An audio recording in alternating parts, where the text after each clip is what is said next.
حدیث نمبر 115۔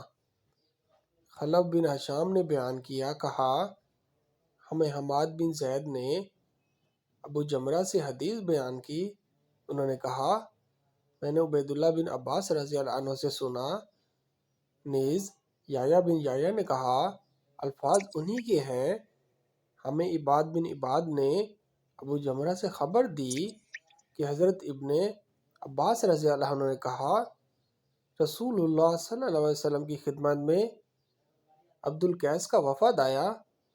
وہ لوگ کہنے لگے اے اللہ کے رسول، ہم لوگ یعنی بنو ربیعہ کا یہ قبیلہ ہے، ہمارے اور آپ کے درمیان قبیلہ مضر کے کافر حائل ہیں، اور ہم حرمت والے مہینے کے سوا بحفاظت آپ تک نہیں پہنچ سکتے، لہٰذا آپ ہمیں وہ حکم دیجیے جس پر ہم خود بھی عمل کریں اور جو پیچھے ہیں ان کو بھی اس کی دعوت دیں۔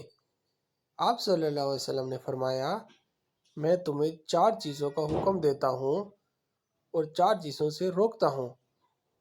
جن کا حکم دیتا ہوں وہ ہے اللہ تعالیٰ پر ایمان لانا،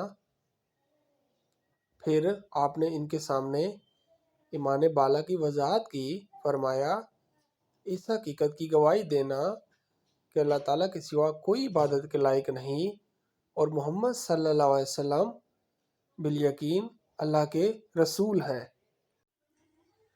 نماز قائم کرنا، زکوٰۃ ادا کرنا اور جو مال غنیمت تمہیں حاصل ہو اس میں سے خمس یعنی 5واں حصہ ادا کرنا، اور میں تمہیں روکتا ہوں کدو کے برتن، ثابت گکھڑے، لکڑی کے اندر سے کھود کر بنائے ہوئے برتن اور ایسے برتنوں کے استعمال سے جن پر تارکول ملایا گیا ہو۔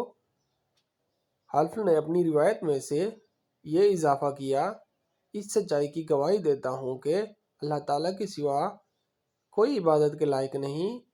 اسے انہوں نے انگلی کے اشارے سے ایک شمار کیا۔